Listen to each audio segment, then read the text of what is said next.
Okay, तो आज के सेगमेंट में हम बात क्या करने वाले हैं? आज हम पढ़ने वाले एक most important topic. Most important है भैया, पेपर में 2 क्वेश्चन जरूर आएंगे। ठीक है, क्या है टॉपिक का नाम? Carbon and compound. कल के क्लास में आपको थोड़ा सा इंट्रोडक्शन हमने दे दिया था, एक बार रिकैप कराते हैं जल्दी से। तो सबसे पहले हमने बात करा था ऑर्गेनिक केमिस्ट्री के बारे में। ऑर्गेनिक केमिस्ट्री हमने आपको बताया था कि ऑर्गेनिक केमिस्ट्री केमिस्ट्री का वो ब्रांच होता है जिसमें हम लोग कार्बन और कार्बन के कंपाउंड के बारे में स्टडी करते हैं। ठीक है भाई, लेकिन कुछ हमने वहां पर एक्सेप्शन भी दिए थे। क्या दिए थे? हमने कहा था जैसे कार्बन का ऑक्साइड, कार्बोनेट, बाइकार्बोनेट, साइनाइड, ये सारे के सारे जो होते हैं वो ऑर्गेनिक केमिस्ट्री में नहीं पढ़े जाते, वो एक्सेप्शन है जो कि इनऑर्गेनिक केमिस्ट्री में ही स्टडी किए जाते हैं। ये पॉइंट हमने आपको लास्ट क्लास में डिस्कस किया था।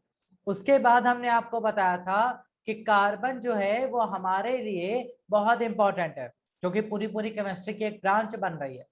कार्बन लगभग लगभग हर चीज में पाया जाता है, चाहे वो लिविंग हो चाहे वो नॉन लिविंग हो। ठीक है भाई, बढ़िया है बढ़िया है, बारिश के मजे करो। हाँ भाई, आंधी पानी सब ले लो। तो कार्बन हमारे यहाँ क्या होता है, वो हर चीज में होता है, किसी न किसी रूप में मौजूद रहेगा, किसी न किसी कंपाउंड के रूप में जरूर रहेगा, चाहे वो लिविंग थिंग हो चाहे वो नॉन लिविंग थिंग हो। जैसे आप हो, आप में भी कार्बन है, हम हैं, हम में भी कार्बन है, आपके घर में जितनी भी चीजें हैं उन सब में कार्बन है। तो कार्बन आपको लगभग हर चीज में दिख रहा है। ठीक है भाई, ये पॉइंट अच्छे से याद रखिएगा, सिंपल सा लॉजिकल पॉइंट है कि कार्बन आपको लगभग हर चीज में दिखता है। अच्छा, अब सुनो मेन पॉइंट क्या है यहाँ पे। लगभग हर चीज में अगर कार्बन है तो सिंपल सा लॉजिक है, अर्थ क्रस्ट पे कार्बन कितने परसेंटेज पाया जाता है, यह आपसे पूछा जाता है पेपर में। कहते हैं भैया अर्थ क्रस्ट यानी कि भूपर्पटी पर कार्बन का परसेंटेज बताइए। इतना ज्यादा है, इतना ज्यादा कार्बन है, लेकिन फिर भी परसेंटेज 1% भी नहीं है। 0.18% अर्थ क्रस्ट पे होता है। और एटमॉस्फेयर में अगर बात करें, हमारा जो वायुमंडल है वहां पे कार्बन जो है 0.04% है। इतना कार्बन हमारी हालत खराब करे है, ग्लोबल वार्मिंग बढ़ाए दे रहा है, सिर्फ इतना कार्बन। और कहीं कार्बन 1-2% हो जाए तो समझो खेल ही खत्म। ठीक है, तो एटमॉस्फेयर में कार्बन जो है वो 0.04% है। किस रूप में पाया जा रहा है एटमॉस्फेयर में कार्बन, बताओ भाई जरा। एटमॉस्फेयर में कार्बन किस रूप में है? CO2, CO, बोथ, या नन ऑफ देम? एयर के रूप में। वाह, बताइए विच ऑप्शन इज करेक्ट?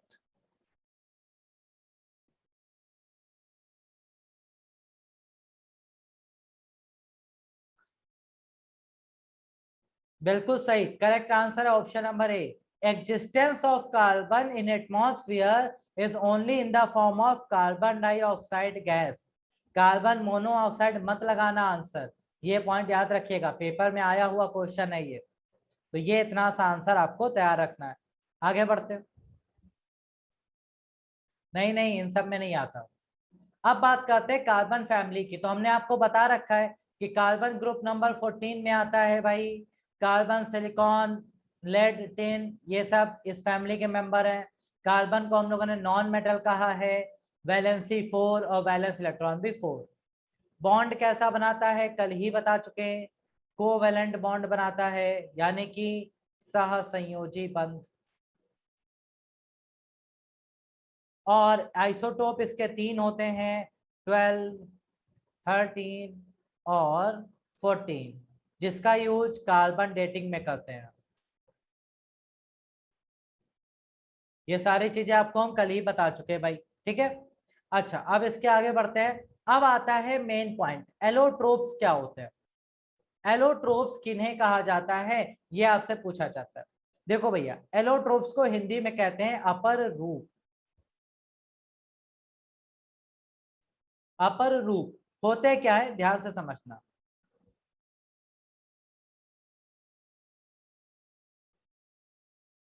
अरे इसका नाम ही है कार्बन 12, कार्बन 13 और कार्बन 14, यही नाम है इसका। कार्बन डेटिंग क्या है, कल का क्लास देखो, कल बता चुके 3 बार, अभी भी कार्बन डेटिंग में कंफ्यूजन है। चलो भाई, अब एलोट्रोप अपर रूप की बात करते हैं, होता क्या है, बहुत आसान सी चीज है, समझना ध्यान से। ऐसे एलिमेंट्स, ऐसे तत्व, तत्व के ऐसे पार्ट जिनकी फिजिकल प्रॉपर्टीज, जिनकी फिजिकल प्रॉपर्टीज यानी कि भौतिक गुण क्या होते हैं भाई, काफी डिफरेंट होते हैं। कैसे होते हैं, डिफरेंट,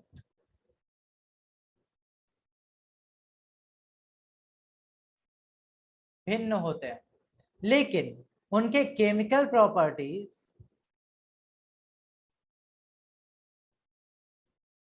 यानी कि रासायनिक गुण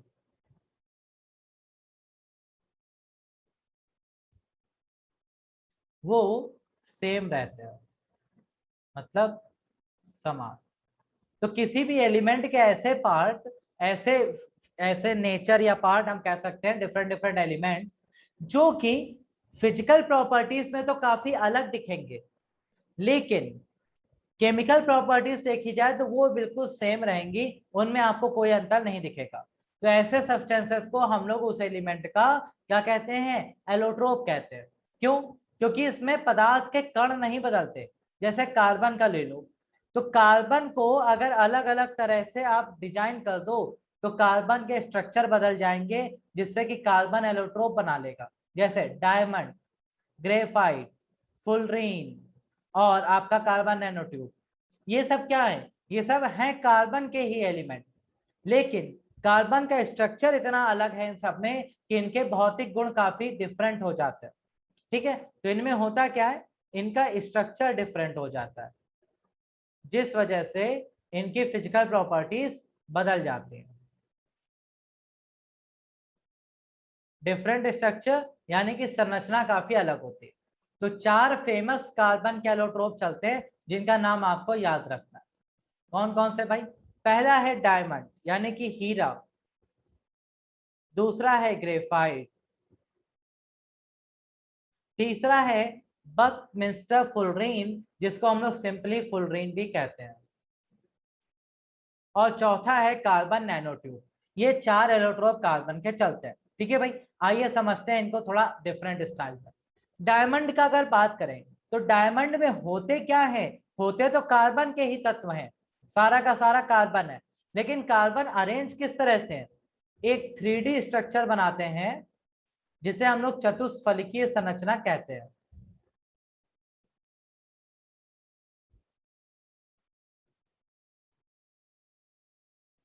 जिसे हम लोग क्या कहते हैं, चतुष्फलकीय संरचना यानी कि टेट्राहेड्रल स्ट्रक्चर कहते हैं।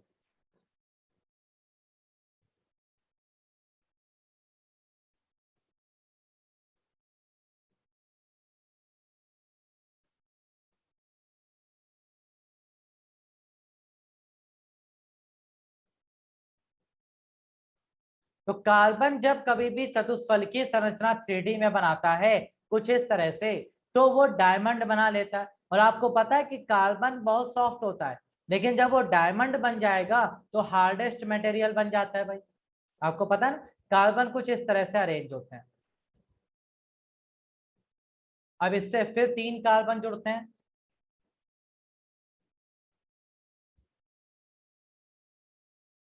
अब उनसे फिर 3 जुड़ते हैं, बिल्कुल जय हो देखिए ना, बिल्कुल वैसे ही 3 3 जुड़ जुड़ के ये टेट्राहेड्रल बना लेते हैं। इस तरह से ऐसे जुड़ते चले जाते हैं। तो ये जो स्ट्रक्चर होता है कार्बन का, वो डायमंड फॉर्म करता है, जो सबसे ज्यादा हार्ड हो जाता है। ठीक है, हार्डेस्ट मटेरियल है हमारे यहाँ पाया जाने वाला।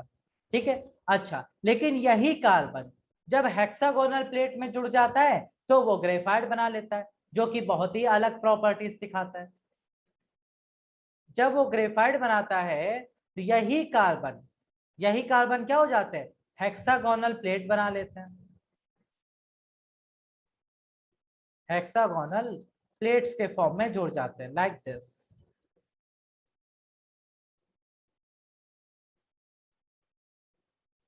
अब ये कार्बन हेक्सागोनल प्लेट के फॉर्म में एक दूसरे से जुड़े हुए हैं ऐसे। तो ये जो आपका डिफरेंट स्ट्रक्चर हुआ, ये ग्रेफाइट बनाता है जो कि काफी सॉफ्ट होता है। ग्रेफाइट देखो आसानी से टूट जाता है, आपके पेंसिल में होता है ना, तो आप कटर से जब उसको क्या करते हो, छीलते हो, तो टूट ही जाता है। जब कच्ची पेंसिल होती है, जब आप कहते हो भैया कच्ची पेंसिल है, तो वो कॉन्सेप्ट क्या है, ग्रेफाइट ही तो है, आसानी से टूट जाता है ग्रेफाइट। तो ग्रेफाइट बड़ा सॉफ्ट है तो कार्बन, लेकिन फिजिकल प्रॉपर्टीज काफी अलग है। क्यों? क्योंकि स्ट्रक्चर बहुत अलग है, इस वजह से। तीसरा आता है बकमिंस्टर फुलरीन, जिसे हम लोग सिंपली फुलरीन भी कहते हैं। इसको हम लोग कार्बन 60 भी कहते हैं। क्यों? क्योंकि इसके एक पार्ट में 60 एटम जुड़े होते हैं। ओके, इसका स्ट्रक्चर कैसा होता है? इसका स्ट्रक्चर होता है फुटबॉल लाइक, फुटबॉल जैसा ये स्ट्रक्चर बनाता है। तो ये आपका बकमिस्टर फुलरीन है, ये भी कार्बन का एलोट्रोप है, सारे कार्बन इस तरह से जुड़े हुए हैं। इसके बाद आता है कार्बन नैनोट्यूब। कार्बन नैनोट्यूब में हेक्सागोनल प्लेट्स होती हैं, लेकिन वो हेक्सागोनल प्लेट्स एक दूसरे में सिलेंड्रिकल फॉर्म में जुड़ी होती है। तो ये हेक्सागोनल प्लेट्स कार्बन की सिलेंडर के फॉर्म में आपस में जुड़ी होती हैं, तो उसे हम लोग कार्बन नैनोट्यूब कह देते हैं। ओके, तो बस ये चार प्रकार के आपके क्या बनते हैं भैया, चार प्रकार के आपके एलोट्रोप बनते हैं। पहला डायमंड, ये रहा स्ट्रक्चर टेट्राहेड्रल। दूसरा ग्रेफाइट, हेक्सागोनल प्लेट्स आपस में जुड़ती हैं। तीसरा Buckminster fullerene, football like structure होता है। और carbon nanotube, hexagonal plate cylinder के फॉर्म में आपस में जुड़ जाते हैं। नहीं भैया, ये एलिमेंट के फॉर्म है, केमिकल फॉर्मूला क्यों अलग अलग होगा जब सब में कार्बन है? कोई और चीज मिली थोड़ी ना जो फॉर्मूला बना लोगे, इनका कोई फॉर्मूला नहीं, ये एलिमेंट है कार्बन के। ओके, तो फॉर्मूला वगैरह इनका कुछ नहीं होता है, बस ये चार नाम याद रखिएगा, पेपर में आपसे डायरेक्ट पूछे जाते हैं कि भैया बता दो कार्बन का एलोट्रोप। ओके, अरे कार्बन 60 कहते हैं बकमिस्टर फुलरीन को, नैनो ट्यूब को नहीं कहते हैं, नैनो ट्यूब अलग है। ओके,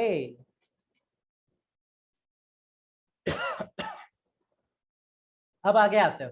अब देखो डायमंड और ग्रेफाइट से आपके क्वेश्चन बनते हैं पेपर में, तो डायमंड और ग्रेफाइट को थोड़ा ध्यान से समझो भाई। डायमंड ट्रांसपेरेंट होता है, सब लोग जानते हो, फिजिक्स में पढ़ के भी आए हो। ग्रेफाइट ब्लैक कलर का शाइनी होता है, चमकदार होता है ग्रेफाइट, है ना। डायमंड हार्डेस्ट मटेरियल है, बट ग्रेफाइट बहुत सॉफ्ट होता है, स्लिपरी होता है, इसको ड्राई ल्यूब्रिकेंट के रूप में भी यूज कर लेते हैं। Diamond poor conductor of heat है, लेकिन ग्रेफाइट मॉडरेट है। Diamond poor conductor of electricity, but graphite good conductor of electricity. Diamond का यूज ज्वेलरी और ड्रिलिंग में करते हैं, ग्रेफाइट का यूज सेल में करते हैं, इसको ल्यूब्रिकेंट के रूप में करते हैं, इलेक्ट्रिकल आर्क के रूप में करते हैं, ये सारे के सारे यूज ग्रेफाइट के। तो ग्रेफाइट और डायमंड है कार्बन ही, लेकिन स्ट्रक्चर अलग है, इसलिए इनकी प्रॉपर्टीज देखिए कितना डिफरेंट हो जाती है। तो ये कॉन्सेप्ट है एलोट्रोप का। क्लियर भाई? एलोट्रोप जल्दी से बताओ।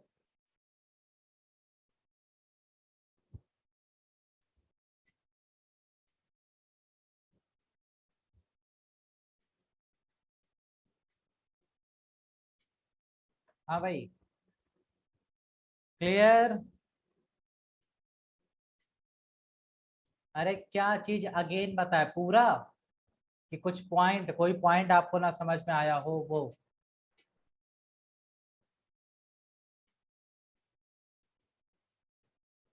पूरा? तो पूरा रिकॉर्डेड वीडियो देख लेना दोबारा।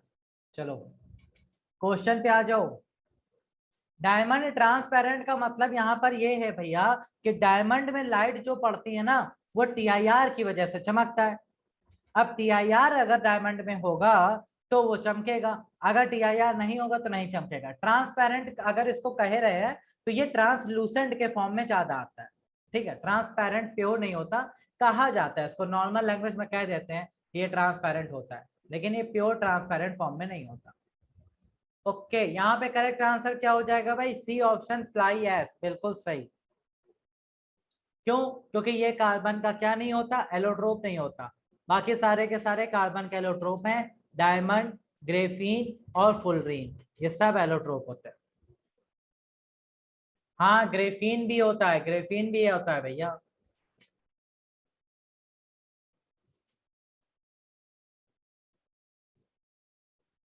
चलो अगला क्वेश्चन, नेक्स्ट क्वेश्चन आंसर बताओ। Okay, B option, B option. गलत स्टेटमेंट ढूंढना है, सी वाले आंखें खोलो। ये सी ऑप्शन जो लोग कर रहे हैं वो आंखें बंद करके कर रहे हैं क्या भाई? क्वेश्चन क्या पूछ रहा है? नो, नहीं है। तो गलत स्टेटमेंट है option number B. Okay, correct answer है ऑप्शन नंबर बी, जो कि हीरा जो है कि अच्छा चालक है, ये बात गलत है। हीरा बैड कंडक्टर ऑफ इलेक्ट्रिसिटी होता है, गुड नहीं। चलो भाई अगला क्वेश्चन।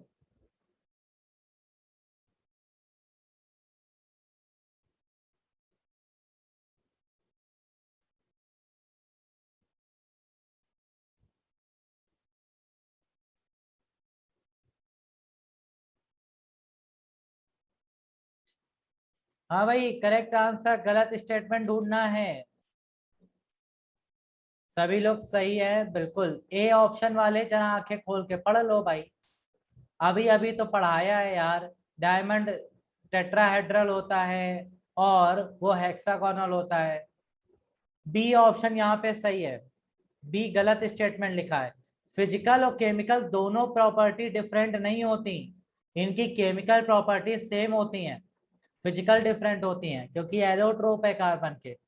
तो बी ऑप्शन आपका यहाँ पे सही हो जाएगा। तो ये हो गया आपका पॉइंट, बिल्कुल क्लियर, बेसिक सा। ठीक है भाई, अब आ जाओ मेन पॉइंट। और हाइड्रोकार्बन्स, यहां से आपके पेपर में क्वेश्चन बहुत बार आ चुका है, तो ध्यान से समझेंगे हाइड्रोकार्बन आखिरकार होते क्या है। हाइड्रोकार्बन्स कुछ नहीं होते भैया, ये कार्बन के कंपाउंड होते हैं। क्या होते हैं? कार्बन के कंपाउंड होते हैं, लेकिन किसको मिलाकर बनते हैं? Carbon plus hydrogen. तो जहां पर कार्बन और हाइड्रोजन को मिलाकर कंपाउंड बनाया जाए, यौगिक बनाया जाए, उसे ही हम लोग कहते हैं हाइड्रोकार्बन। तो ऐसे यौगिक जो कार्बन और हाइड्रोजन के कॉम्बिनेशन से बनते हैं, उन्हें हाइड्रोकार्बन कहा जाता है। बस सिंपल सी बात है। हाइड्रोकार्बन्स आपको जरूर से जरूर कहाँ देखने को मिलेंगे? तो दुनिया के जितने भी पेट्रोलियम प्रोडक्ट्स हैं, हमने आपको पढ़ाया भी है, दुनिया के जितने भी पेट्रोलियम प्रोडक्ट्स आते हैं उन सब में हाइड्रोकार्बन जरूर पाया जाएगा। ये पेपर में आ चुका क्वेश्चन है कि बताइए पेट्रोलियम पदार्थ में मुख्य रूप से कौन सा यौगिक पाया जाता है? तो आंसर है हाइड्रोकार्बन। हाइड्रोकार्बन मुख्य रूप से पेट्रोलियम पदार्थों में पाए जाते हैं, ये पॉइंट याद रखिए। ओके, चलो भाई, अब आते हैं टाइप्स ऑफ हाइड्रोकार्बन। तो भैया हाइड्रोकार्बन दो प्रकार के होते हैं, कौन कौन से? एक होता है सैचुरेटेड या यानी कि संतृप्त हाइड्रोकार्बन, और दूसरा होता है अनसैचुरेटेड, असंतृप्त हाइड्रोकार्बन। सैचुरेटेड हाइड्रोकार्बन को हम लोग कहते हैं संतृप्त। ये काम क्या करते हैं भैया? बहुत आसान है, ध्यान से सुनिएगा। संतृप्त हाइड्रोकार्बन वो होते हैं जिसमें कार्बन एलिमेंट्स के बीच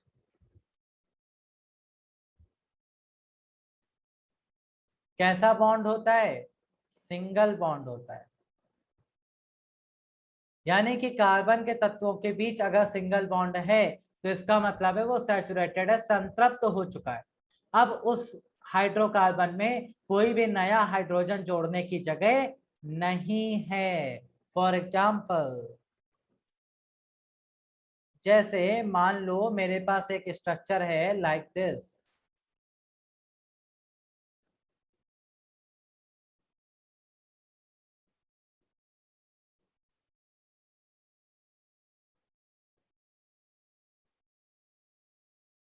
ओके, अब इसके पास एक हाइड्रोजन आता है, कहता है भैया हमें भी जोड़ लो।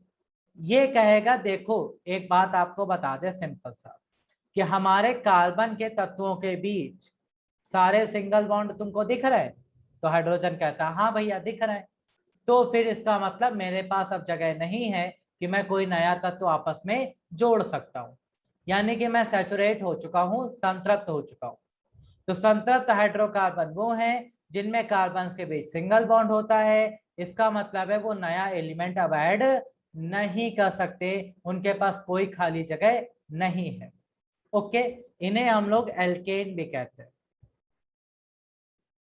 इन्हें हम लोग एल्केन भी कहते हैं। ये सेम उसी तरह से है जैसे आप किसी शादी या फंक्शन में जाते हैं, फिर आप जब खाने खाने उतरते हैं मैदान में, तो आप इतना खा लेते हैं कि लास्ट में आपको पता चलता है यार वनीला फ्लेवर आइसक्रीम तो रह ही गई। तो दोस्त आता है बताने कि भाई वनीला वाली आइसक्रीम नहीं खाओगे, तो आप कहते हो भैया अब हम हो चुके हैं सैचुरेट, यानी कि संतृप्त। अब हमारे पास जगह नहीं है कि हम कुछ भी अंदर ले सकें।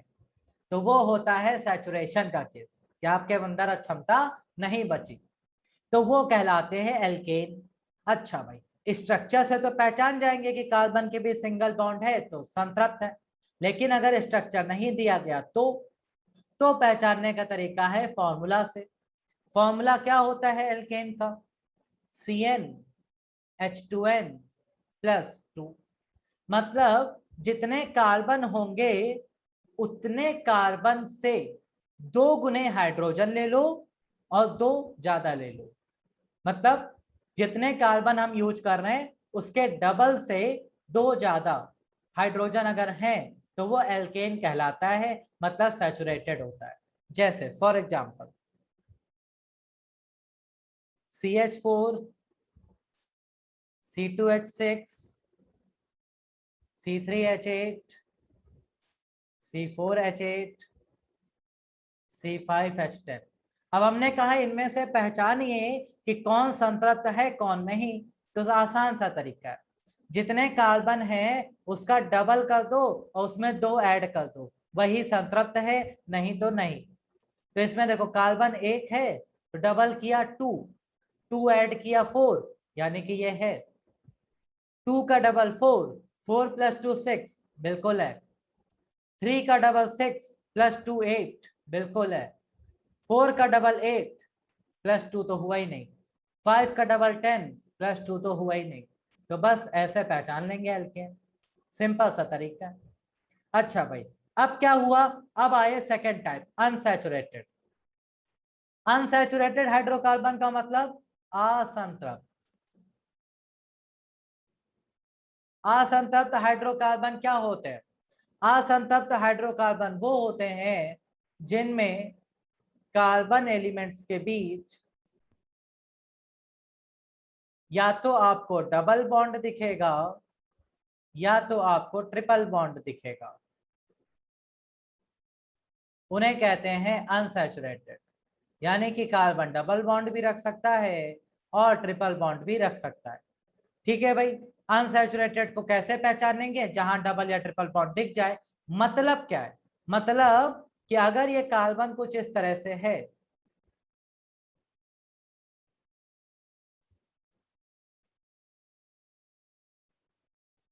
अब मैं हाइड्रोजन लिख नहीं रहा हूं, समझ जाना कि हाइड्रोजन लगे हुए। तो यहाँ पे जब एक हाइड्रोजन आएगा वो कहेगा भैया हमें भी जोड़ लो। तुम कहोगे बिल्कुल जोड़ लेते हैं, क्यों? क्योंकि मेरे पास डबल बॉन्ड है, हम अपना एक बॉन्ड तोड़ के हाइड्रोजन जोड़ लेंगे, है ना भाई? तो ये आसानी से नए तत्वों को एक्सेप्ट कर सकता है, मतलब ये अनसैचुरेटेड है। अभी इसकी क्षुधा नहीं मिटी है, मतलब अभी ये तृप्त नहीं हुआ है खाने से। वही हालात है कि दोस्त आया भाई वनीला, अरे चलो वनीला, तो वनीला भी खा लियो। बगल में दिखा भैया चॉकलेट, चॉकलेट भी चल रही। फिर भैया दूध तो रही गया पीने को, है ना? तुरंत अरे दूध कैसे ना पिए, सर्दी का मौसम चल रहा। उसके बाद लास्ट में बाहर निकलते निकलते कहीं पान दिख गया काउंटर पे, तो वो भी ना छोड़ेंगे। तो वो असंतृप्त होते हैं, मतलब उनकी क्षुधा कभी मिट ही नहीं सकती। ठीक है, तो वो सारे क्या हो गए? असंतृप्त। तो वो डबल बॉन्ड बना लें, वो ट्रिपल बॉन्ड है तो और ही ज्यादा क्षुधा इनकी नहीं मिटती, क्योंकि इनके पास तो और समस्याएं है। ओके, तो बस पूरा पैसा वसूल कर लेते हैं। तो ये आराम से नए तत्वों को जोड़ लेते हैं, असंतृप्त होते हैं। अब जब ये डबल बॉन्ड में होते हैं तो उन्हें कहा जाता है एल्कीन। क्या कहा जाता है भाई? एल्कीन कहा जाता है। और जब ये ट्रिपल बॉन्ड में होते हैं तो इन्हें एल्काइन कहा जाता है। एल्काइन कहते हैं। ठीक है, तो जहां कार्बन के बीच डबल बॉन्ड है वो एल्कीन, जहां ट्रिपल बॉन्ड है वो एल्काइन। अब सर फॉर्मूले से कैसे पहचानेंगे? फॉर्मूला होता है इसका CnH2n और इसका होता है CnH2n -2। ठीक है भाई, तो जहां पे सिर्फ डबल आए, ठीक है, हम संतृप्त वाले में भी नहीं आते पूरी तरीके से, हम लिमिटेड में आते हैं। मेन 9 बजे जाओ, है ना, 9 बजे जाओ, खाना मोस्टली चालू हो जाता है, व्यवहार व्यवहार से मतलब नहीं रहता, अपना घर वाले हैं तो ठीक, नहीं तो जाते ही लिखा देते हैं शुरुआत में ही कि वापसी में कोई झंझट ना रहे। उसके बाद तुरंत काउंटर ही दिखता है, तुरंत प्लेट उठाओ, खाना खाओ, मुंह पोछो, थोड़ी देर कोल्ड ड्रिंक पियो बाहर आकर, ये रूल है ना, क्योंकि पचाना भी तो है खाने को। कोल्ड ड्रिंक पी के चुपचाप घर आ जाओ, हो गया, मस्त लाइफ, माया मोह त्याग है, खाना मेन कंसंट्रेशन है। चलो CnH2n की बात करते हैं। CnH2n की अगर बात करें तो भैया इसमें कैसे पहचानेंगे? जितना कार्बन उसका डबल कर दो, बस, ना कम ना ज्यादा। जैसे C2H4, C3H6, C4H8, ये सब देखो सिर्फ डबल है, एग्जैक्ट डबल है।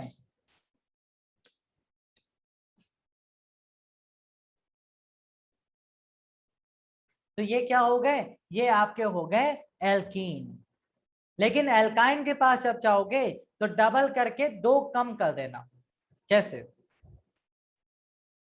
C2H2, C3H4, C5H8, C6H10, ये सब देखो डबल करके दो कम, डबल करके दो कम, मतलब ये एल्काइन है। बस आप ऐसे पहचान लोगे। तो सैचुरेटेड अनसैचुरेटेड पहचान जाओगे भैया, कोई समस्या? जल्दी से बताओ, anyone have any type of doubt and समस्या?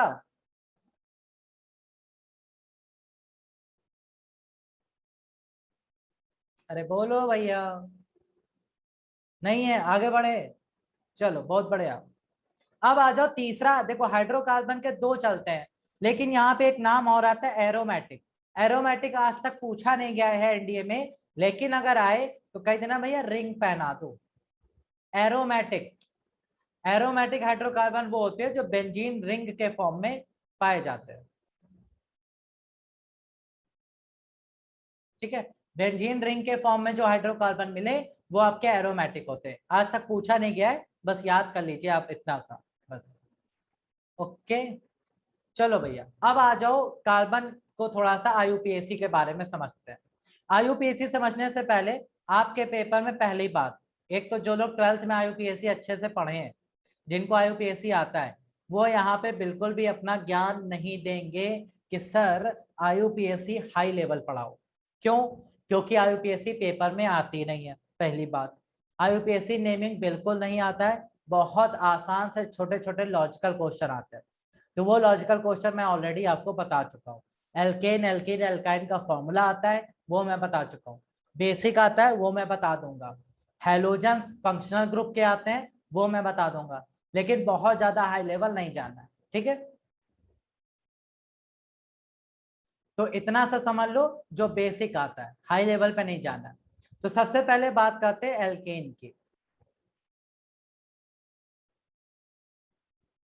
एल्केन की अगर बात करें भैया, तो एल्केन को आपको पता है कि क्या होते हैं? कार्बन के बीच डबल बॉन्ड होता है, सब कुछ होता है, जानते हैं, सॉरी सिंगल बॉन्ड होता है, जानते हैं।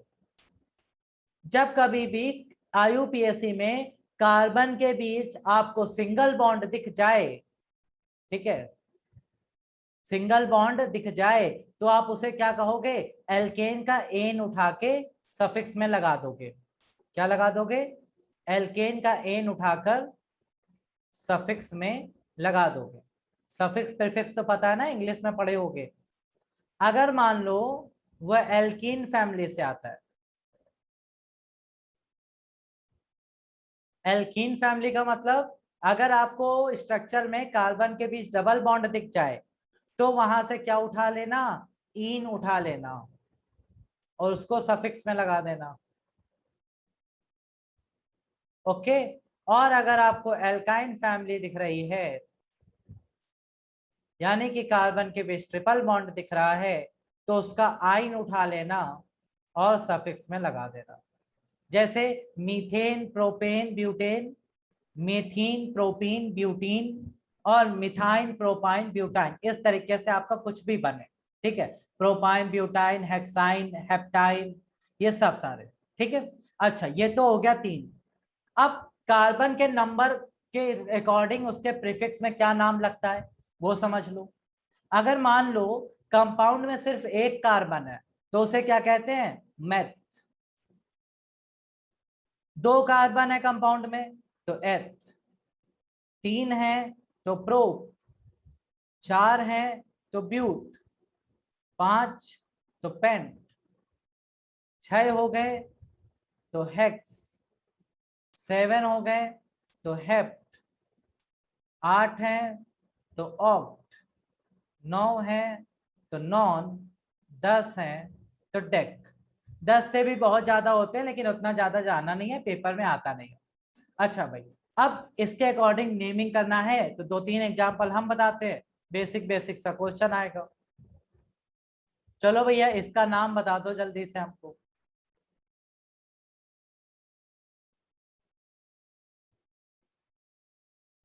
बोलो भाई, इसका नाम क्या है।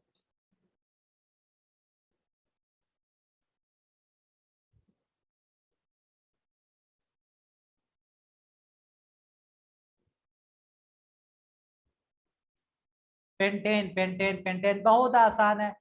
Meth eth pro but paint, 5 carbon है तो सबसे पहले पेंट, और सब के सब सिंगल बॉन्डेड है तो पेंटेन, खत्म। अगर मैं यहाँ पे कुछ ऐसा कर दूं, हाँ भाई अब बता दो नाम। ब्यूटीन, बिल्कुल सही। मेथ एथ प्रो ब्यूट, तो ये हो गया ब्यूट, और डबल बॉन्ड दिख गया तो इन, तो ब्यूटीन, ये हो गया ब्यूटीन। बिल्कुल सिंपल सा। ऐसे ही एक और ले लो भैया, तो आपको लगा के अब दे देते हैं।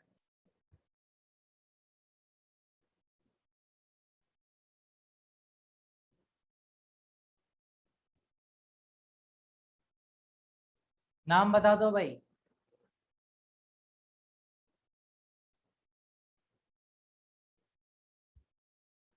Meth eth pro but pent hex, hex, और ये लगा ट्रिपल बॉन्ड तो हेक्साइन। लो भाई खत्म, हो गया। सिंपल से ऐसे ऐसे क्वेश्चन आते हैं। ठीक है, तो ऐसे आसान वाले क्वेश्चन कर ही लोगे। अब यहाँ पे हमने चार्ट वगैरह दे रखे हैं आपको, कुछ फंक्शनल ग्रुप जुड़ते हैं, तो फंक्शनल ग्रुप के अकॉर्डिंग उनका नाम क्या जुड़ जाता है वो देख लो भाई। फंक्शनल ग्रुप कौन कौन से हैं, जैसे सबसे पहला आता है हेलोजन फैमिली। आपको पता है हेलोजन फैमिली का फंक्शनल ग्रुप होता है क्लोरीन और ब्रोमीन, यही फेमस नाम है। तो जब कभी भी आपके हाइड्रोकार्बन में क्लोरीन या ब्रोमीन जुड़ जाए तो आप क्या करना, आप उसके नाम से पहले अगर क्लोरीन है तो क्लोरो लगा देना, और अगर ब्रोमीन है तो ब्रोमो लगा देना। बस, और कुछ एक्स्ट्रा दिमाग मत लगा देना। ठीक है। जैसे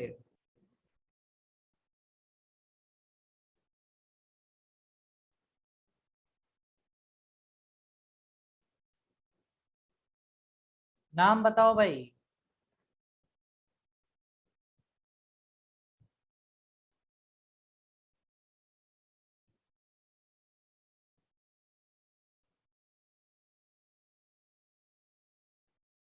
हेक्सेन कहाँ आ गया? कितने कार्बन जोड़े दे रहे हो? Cl वाला भी कार्बन बना ले रहे हो क्या? क्लोरीन को भी कार्बन बना ले रहे हो? अरे क्लोरीन है, कार्बन नहीं। हाँ तो ये क्या है? Meth eth pro but paint, 5 carbon है तो भैया 5 कार्बन है तो पेंट। डबल बॉन्ड दिख गया तो पेंटीन। साथ में क्लोरीन ब्रोमीन लगा है तो लगा दो क्लोरो, और अगर ब्रोमीन लगा होता तो लगा देते ब्रोमो। बस आंसर आ गया। क्लोरो या ब्रोमो पेंटीन आपका आंसर है। हेलोजन फैमिली जुड़ेगा तो ऐसे आपको आंसर करना। ठीक है भाई। अच्छा, अब मान लो हेलोजन की जगह ऑक्सीजन फैमिली से कोई आ जाता है। किससे आ जाता है भाई? ऑक्सीजन फैमिली से। ऑक्सीजन फैमिली से कौन कौन आ सकता है? सबसे पहले तो एल्कोहल आएगा। एल्कोहल का मतलब OH लग के आएगा, तो लास्ट में क्या लगा देना है? लास्ट में लगा देना है ऑल। ऑल जैसे pentanol, butanol, heptanol, methanol, ethanol, सारे नॉल। तो ये जितने भी नॉल हैं वो सारे के सारे क्या है? अल्कोहल की वजह से आपको देखने को मिलेंगे। ठीक है भाई। दूसरा, अगर मान लो आपसे पूछ दिया जाए एल्डिहाइड, एल्डिहाइड अगर जुड़ेगा तो क्या जुड़ता है भैया? डी लगा देंगे। एल्डिहाइड डी लगा देंगे। है, सही है। ठीक है। एल्डिहाइड में क्या लगा देते हैं? अल लगा देते हैं, अल। मेथेनल, प्रोपेनल, ब्यूटेनल, हेक्सेनल, हेप्टेनल, नल लगा देते, ऑल नहीं अल। ये लगता है एल्डिहाइड के साथ। फिर आपका आता है कार्बोक्सिलिक एसिड। अगर आपके पास कार्बोक्सिलिक एसिड जुड़ गया है मतलब COOH, तो इसमें लगा देते हैं ओइक एसिड। क्या लगा देते हैं लास्ट में? Oic acid. Butanoic acid, pentanoic acid, hexanoic acid, heptanoic acid, इस तरह से नाम लगा देते हैं। फिर आता है आपका कीटोन। भैया कीटोन हमेशा स्ट्रक्चर के बीच में जुड़ेगा, ये याद रखना। ये कभी भी कॉर्नर पे नहीं जुड़ता। ये सारे के सारे कॉर्नर पे जुड़ जाते हैं, ये मिड पे लगता है। कीटोन को अगर नाम देना है तो क्या लगा देंगे? 1। ब्यूटेनन, पेंटेनन, हेक्सेनन, प्रोपेनन, तो ये सब लगाए जाते हैं क्या? कीटोन के साथ। ओके, तो ये 4 नाम जरूर अच्छे से पढ़ लेना भैया, पेपर में पूछे जा सकते हैं। तो ये फंक्शनल ग्रुप है जो इंपॉर्टेंट है, जो IUPAC में हमने आपको बता दिए। इससे ज्यादा आपसे नहीं पूछा जा रहा है तो परेशान भी होने की कोई जरूरत नहीं है। क्लियर यहाँ तक? जल्दी बताओ।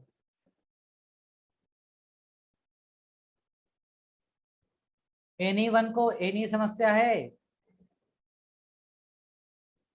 नो समस्या। अब आओ मेन, जहां से क्वेश्चन बहुत ज्यादा आता है, केमिकल प्रॉपर्टीज, यानी कि कार्बन और उसके कंपाउंड के रासायनिक गुण देखते हैं भैया। ओके, तो रासायनिक गुण में सिर्फ आपको 2 पढ़ने हैं। एक कंबशन रिएक्शन, यानी कि दहन अभिक्रिया, बहुत पूछी जाती है पेपर में।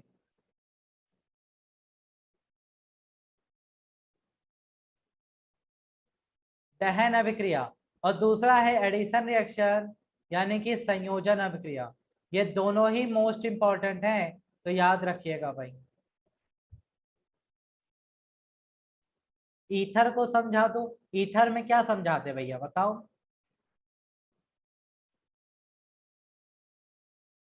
ईथर में क्या समझाते?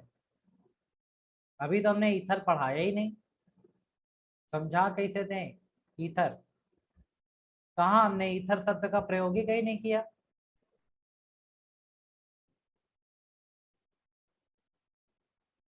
अरे ईथर, एथेनोइक, ये सारे के सारे जो है ना, इथेनॉल से ईथर कैसे बनता है ये भी हम आपको केमिकल में पढ़ाएंगे, चिंता ना करो। ठीक है, थोड़ा सा पेशेंस रखो, अभी हम आपको उसके बारे में बताएंगे क्वेश्चन कैसा आता है पेपर में। ठीक है, तो केमिकल प्रॉपर्टीज में ही आपका वो कॉन्सेप्ट आता है। तो केमिकल प्रॉपर्टीज में बात करें, दहन अभिक्रिया और एडिशन रिएक्शन, संयोजन अभिक्रिया बहुत पूछे जाते हैं आपके पेपर पे। सबसे पहले दहन अभिक्रिया देख लो।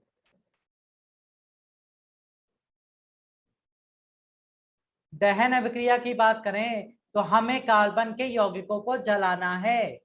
तो कार्बन के यौगिकों को दो तरह से जलाया जाता है। अगर आपके पास सैचुरेटेड हाइड्रोकार्बन है, यानी कि संतृप्त, उसे आप कंबशन कर रहे हैं, सैचुरेटेड हाइड्रोकार्बन है और उसे आप ऑक्सीजन की प्रेजेंस में उसका कंबशन करेंगे, दहन करेंगे, तो वो हमेशा ब्लू कलर की फ्लेम देगा। कैसी फ्लेम देगा? ब्लू कलर का फ्लेम। और कैसा फ्लेम? नॉन सूटी। नॉन सूटी का मतलब इसमें किसी भी प्रकार का स्मोक नहीं होता, यानी कि धुआं नहीं निकलता, स्मोक फ्री होती है और ये ब्लू कलर से साथ जलती है। इसे नॉन सूटी फ्लेम कहा जाता है। तो जितने भी संतृप्त हाइड्रोकार्बन आपके ईंधन में यूज होते हैं, मीथेन एक सैचुरेटेड ही तो है, और आपने पढ़ा हुआ है फ्यूल में कि मीथेन लगभग लगभग सभी फ्यूल में होता है। तो जब फ्यूल जलाया जाता है, एलपीजी सिलेंडर जलाया जाता है ऑक्सीजन की प्रेजेंस में, तो वो ब्लू कलर का फ्लेम देता है, कॉन्टिन्यूअस फ्लेम देता है, नॉन सूटी होती है। ठीक है भाई, ये पॉइंट अच्छे से याद रखिएगा। अब आपने देखा होगा आपके घर के जो बर्नर होते हैं उसमें छोटे छोटे होल होते हैं। ध्यान देना, ये बढ़िया क्वेश्चन है, पेपर में आया हुआ क्वेश्चन है। पेपर में आया था कि इन होल से ही गैस बाहर निकलती है और वही गैस जब जलती है तो ब्लू कलर का फ्लेम निकलता है, जो कि आप फिगर में देख रहे हैं, ये वाला।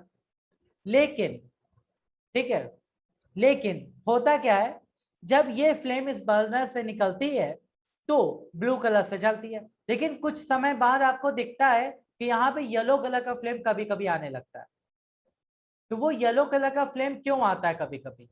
उसका कारण है कि बर्नर पे कुछ गंदगी जम चुकी है, ठीक है, इम्प्योरिटीज आ चुकी है, जिसकी वजह से उसको प्रॉपर ऑक्सीजन नहीं मिल पाता, प्रॉपर ऑक्सीजन नहीं मिल पाता, जिस वजह से वो येलो कलर का फ्लेम देने लगता है। फिर आप उसकी सफाई कराते हैं और सफाई कराने के बाद वो फिर ब्लू कलर से जलने लगता है। तो ऑक्सीजन की अगर कमी हो जाएगी तो ये भी येलो कलर में कन्वर्ट होने लगते हैं। ये पॉइंट अच्छे से याद रखिएगा। ओके, पहला पॉइंट तो ये हो गया। दूसरा, बात करते हैं अनसैचुरेटेड हाइड्रोकार्बन। जब आप असंतृप्त हाइड्रोकार्बन जलाते हैं तो वो हमेशा आपको सूटी फ्लेम देते हैं, सूटी फ्लेम देते हैं येलो कलर का। और इसमें स्मोक भी आपको देखने को मिलता है, जैसे लकड़ी को जलाइए, कोयला जलाइए, या फिर आप कपूर जलाइए, तो वो सारे के सारे अनसैचुरेटेड फॉर्म में आपको दिखते हैं, जो कि येलो कलर का फ्लेम देते हैं और साथ ही साथ स्मोक भी देते हैं। बोलो भाई, पहले रिएक्शन समझ में आ गई? एनीवन को कोई समस्या तो नहीं है?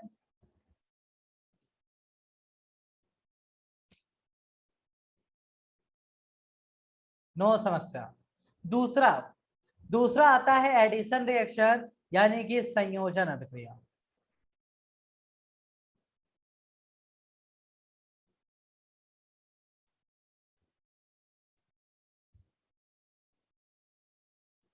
ओके, संयोजन अभिक्रिया की बात करें तो ये बहुत आसान सी अभिक्रिया है। इसमें आपके पास अनसैचुरेटेड हाइड्रोकार्बन होता है, उसमें हाइड्रोजन जोड़कर उसको हम लोग सैचुरेटेड बना लेते हैं, बस। इसे ही संयोजन कहते हैं। क्यों? क्योंकि इसमें हाइड्रोजन जुड़ रहा है, इस वजह से। तो यहां से 3 क्वेश्चन आपके पेपर में बनते हैं। क्या क्या? सुनो। पहला, संयोजन अभिक्रिया में किया क्या जाता है? सर, संयोजन अभिक्रिया में अनसैचुरेटेड हाइड्रोकार्बन में हाइड्रोजन जोड़कर उसको सैचुरेटेड बनाया जाता है। दूसरे तरीके से बताइए। सर, इसमें एल्कीन या एल्काइन में हाइड्रोजन जोड़ देते हैं, जिससे कि वो एल्केन बन जाता है। कहते हैं अच्छा, आप समझ गए। कहते हैं ये जो रिएक्शन होती है ना, ये रिएक्शन में कैटलिस्ट के रूप में किसका यूज करते हैं, मतलब उत्प्रेरक के रूप में किसका प्रयोग करते हैं? तो भैया उत्प्रेरक के रूप में इसका प्रयोग किया जाता है निकेल का। तो ये भी क्वेश्चन आता है कि कौन सा कैटलिस्ट यूज किया जाता है अनसैचुरेटेड को सैचुरेटेड बनाने के लिए, तो निकेल उत्प्रेरक। अच्छा भाई, दूसरा, ये प्रोसेस कहलाता क्या है? इस प्रोसेस को हाइड्रोजनेशन यानी कि हाइड्रोजनीकरण कहते हैं। हाइड्रोजनीकरण क्यों कहते हैं? क्योंकि इसमें हाइड्रोजन जुड़ता है, इसलिए इसका नाम हाइड्रोजनीकरण होता है। सिंपल सा आंसर है। तो इसमें हम क्या करते हैं, वनस्पति तेल को हाइड्रोजन जोड़कर वनस्पति घी बनाते हैं। ओके, ये आपका सिंपल सा प्रोसेस होता है। हाइड्रोजन जुड़ रहा है तो रिडक्शन ही तो होएगा भैया, ये तो कॉमन सेंस की बात है? क्लियर एडिशन रिएक्शन, जल्दी से बताओ स्पीड में। हाँ भाई, एडिशन रिएक्शन समझ में आ गया? यहां तक पढ़िएगा जल्दी से, और आधे घंटे का रेस्ट करो। 2:30 बजे मिलते हैं, वहां पढ़ाते हैं मोल कॉन्सेप्ट। ओके, तो इतना पढ़ना, थोड़ा सा पार्ट इसका बचा है, साबुन बच गया है, डिटर्जेंट बच गया है, तो नेक्स्ट क्लास में कवर कर लेंगे, फिर आगे पढ़ाएंगे।